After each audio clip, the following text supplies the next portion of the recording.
Bonjour à tous. Je vais vous partager des extraits des entretiens du mercredi du pape Benoît XVI sur l'Église, visage du Christ. Catéchèse sur l'Église des apôtres, la volonté de Jésus sur l'Église et le choix des 12. Chers frères et sœurs, je voudrais consacrer les prochaines rencontres du mercredi au mystère de la relation entre le Christ et l'Église, en le considérant à partir de l'expérience des apôtres à la lumière du mandat qui leur a été confié. Venez à ma suite, je vous ferai devenir pêcheurs d'hommes. Marc 1,17, Matthieu 4,19.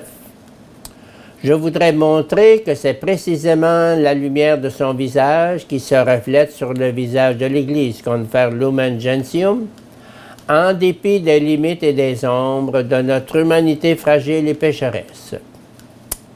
Après Marie, pur reflet de la lumière du Christ, ce sont les apôtres qui, à travers leurs paroles et leurs témoignages, nous livrent la vérité du Christ.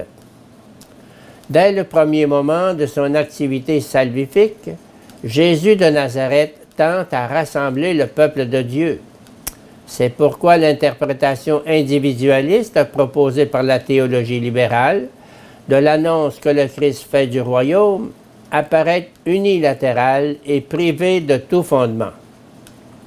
En réalité, cet individualisme de la théologie libérale est une accentuation typiquement moderne dans la perspective de la tradition biblique et dans le cadre du judaïsme dans lequel l'œuvre de Jésus se place également, même dans toute sa nouveauté. Il apparaît clairement que la mission tout entière du Fils fait chair possède une finalité communautaire. Il est venu précisément pour unir l'humanité dispersée. Il est venu précisément pour rassembler, pour unir le peuple de Dieu. Un signe évident de l'intention du Nazaréen de réunir la communauté de l'Alliance est l'institution des 12. Puis il gravit la montagne et il appela à lui ceux qu'il voulait. Ils vinrent à lui et il en institua 12 pour être ses compagnons et pour les envoyer prêcher avec pouvoir de chasser les démons. Marc 3, 13, 16, Matthieu 10, 1, 4, Luc 6, 12, 16. Sur le lieu de la révélation, la montagne, Jésus constitue les 12 afin qu'ils soient avec lui les témoins et les annonciateurs de l'avènement du règne de Dieu. Le nombre 12, qui rappelle de toute évidence les 12 tribus d'Israël, révèle déjà la signification d'actions prophétiques et symboliques implicites dans la nouvelle initiative de fonder le peuple saint.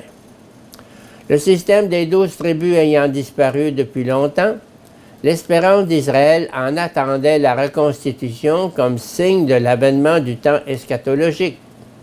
En choisissant les 12, Jésus veut dire qu'est arrivé le temps définitif où se constitue de nouveau le peuple de Dieu, le peuple des 12 tribus, qui devient à présent un peuple universel, son Église.